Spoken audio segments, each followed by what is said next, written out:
Barbara Taylor, Frank Mazza, Irene Burtis. We are joined as well by former CCV President Ken Cowell and Senators Eluzzi and Doyle. I am also joined on the platform by a member of your graduating class, other college personnel and friends who will be introduced to you throughout the program. Our graduates and guests may not realize you are part of the college's largest graduating class.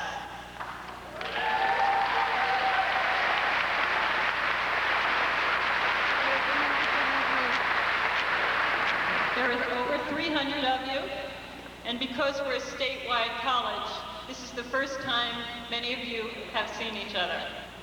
You will not have strolled across the green or studied together in the library, but you should know that tomorrow morning the riches of this class will be spread throughout the entire state of Vermont and beyond.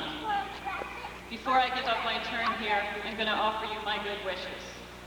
The best part of having to walk in first and be up here meant a lot that you carry yourselves with a confidence you didn't have whenever you started here. Learning is empowering, which helps temper the humility that comes from learning exactly how much you don't know. Graduation, like every important rite of passage, is a beginning and an ending. You found some new answers, not nearly as many as the questions. Education is not about coming home, it's about leaving home, and it is a mixed blessing. You get to take yourselves with you. This is both an individual triumph and a social triumph. It is immensely personal to each of you. It is immensely communal. You travel this far because of your own work, your own choices and commitments. But still, 2,000 of us are here today, not because we had nothing better to do, but because we are part of the community in which you move forward.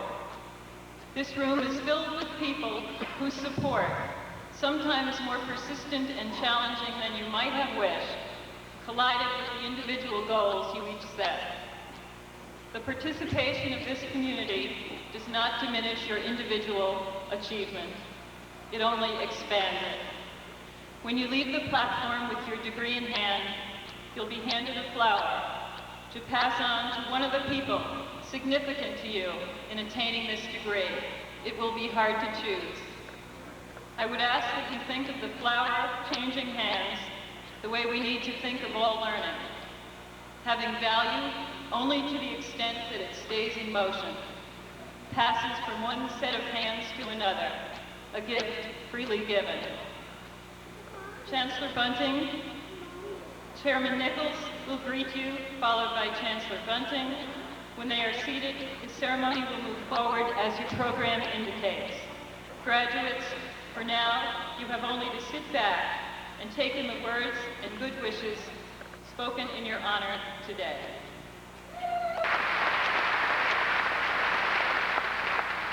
Good afternoon.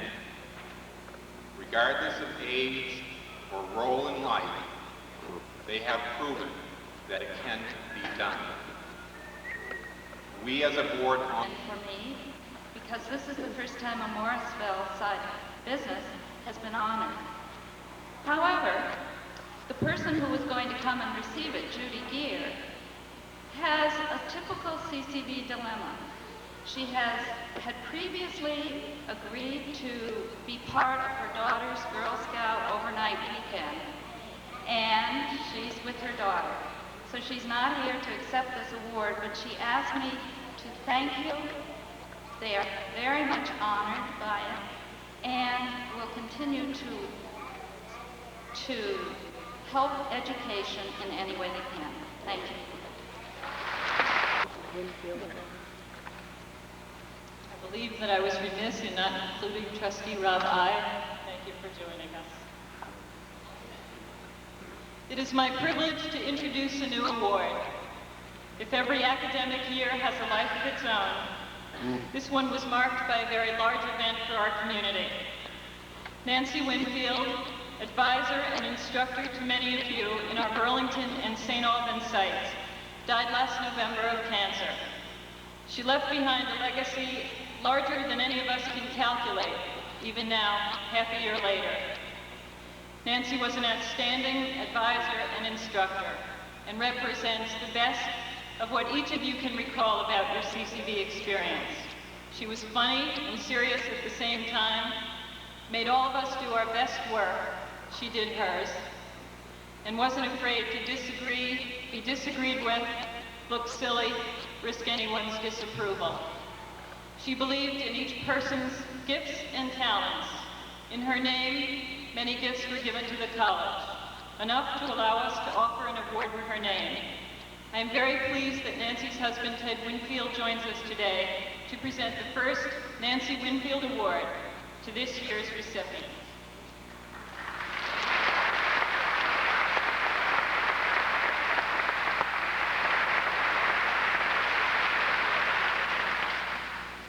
Thank you very much, Barbara.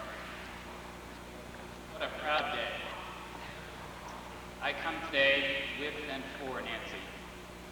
I bring her pride. Her pride in being part of CCV. Her pride in all students who learn about themselves and what they can do. Her particular pride in graduates who have successfully completed this phase of their education. Her pride in being a colleague and a friend to many of you. Her pride in your commitment to CCV. And I even bring her pride in your jokes and her pride in her very own jokes. Nancy cared really very much about this institution, its goals, its people, and its impact. So very, very much. And for all of us, Nancy, Molly, Lyda, and myself, I bring you our heartfelt thanks. Thank you for the caring and support and love that you gave us last year and that you continue to give us to this day. Now, in my family, when it's time to move on to the next thing, a big transition in life, a graduation, my father would always say, remember who you belong to. Nancy and all of us belong to CCV, and CCV belongs to us. You're a family that the Winfields are proud to stay part of. So to all of you, as you leave here, from my family, from Nancy and me, as you go your various ways, remember who you belong to. It's now my privilege to present the first Nancy Winfield Award. The recipient is Natalie Santamore. Natalie?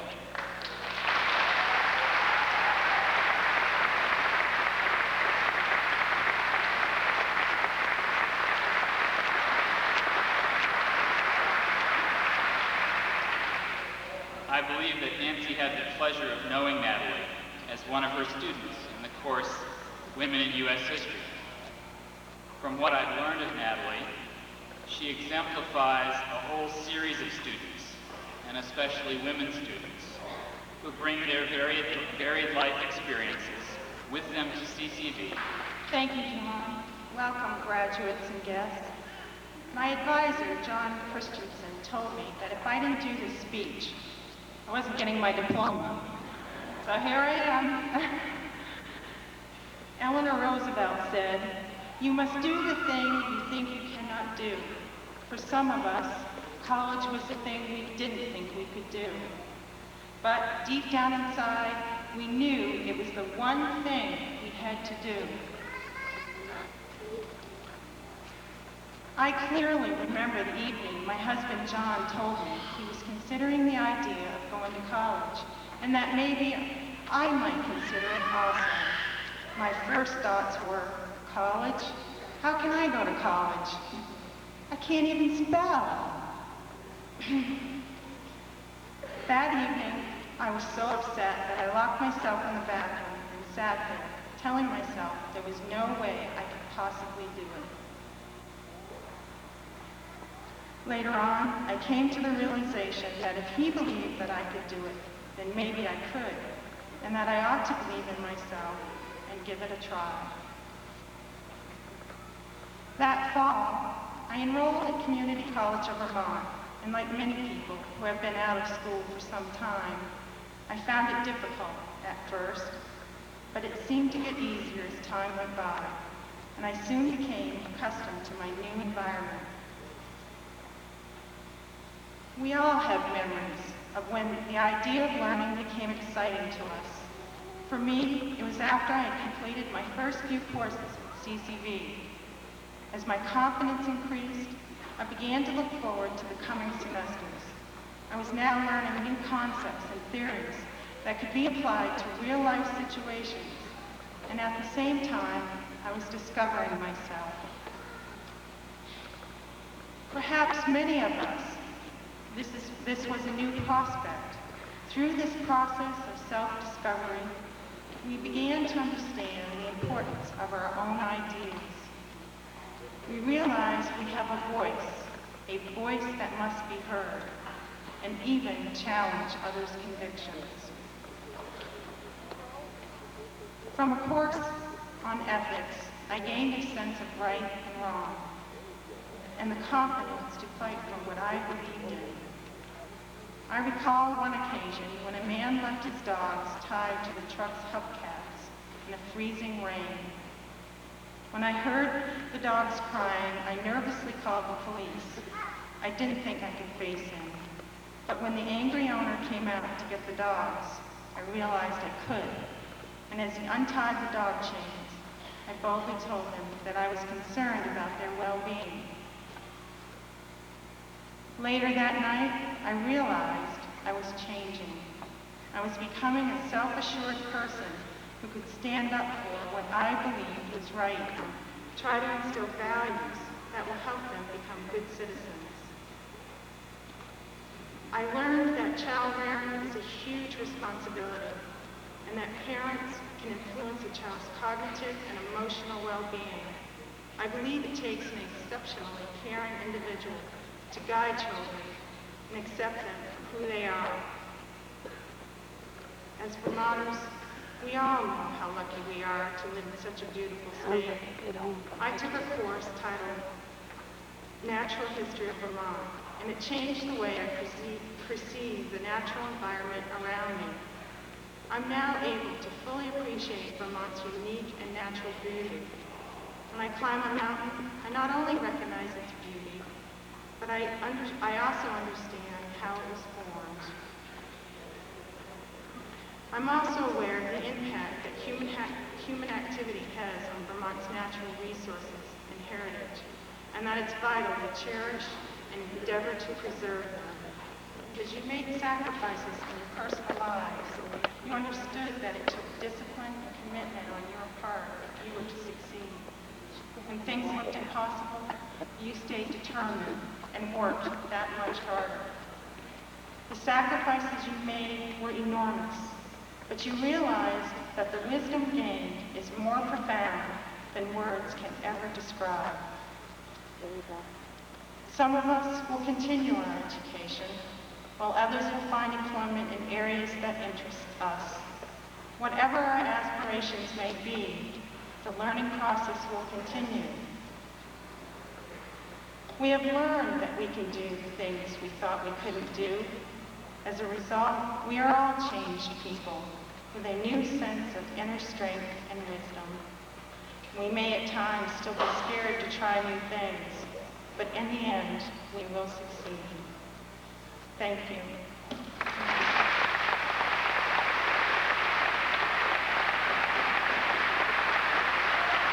So John, can I get that diploma?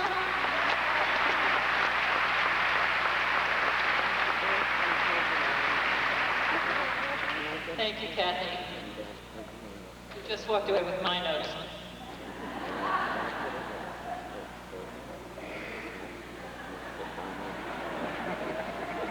That was a test to see how good I do, how well I do, without a cheat sheet and not too well.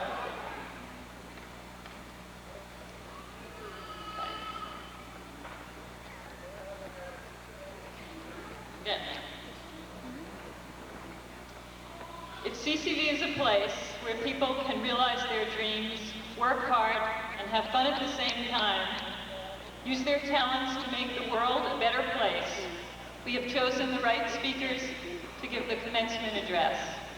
Ben Cohen and Jerry Greenfield, known more familiarly to us as Ben and Jerry, join us today with a personal connection as well as a ceremonial one. A member of your class, Kane Strip, as a Ben and Jerry staff member,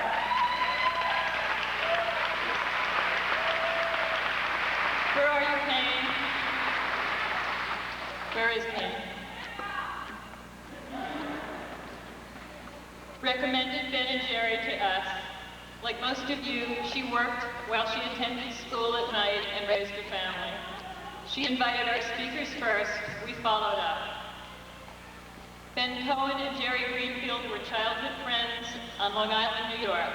They went their separate ways after high school, and after many colleges, much cross-country travel, and dozens of jobs, re-met and enrolled in a correspondence course in ice cream making. They started Ben and Jerry's Homemade in 1988, and in 6 years have grown to distribute their product in every state and several locations outside North America. They donate 7.5% of their pre-tax earnings each year to projects which exhibit creative problem solving and hopefulness. We are among the recipients today after the ceremony. There are 2,500 Peace Pops out there. I present them to you by quoting from their corporate mission, which pledges to carry out their work while holding a deep respect for the individual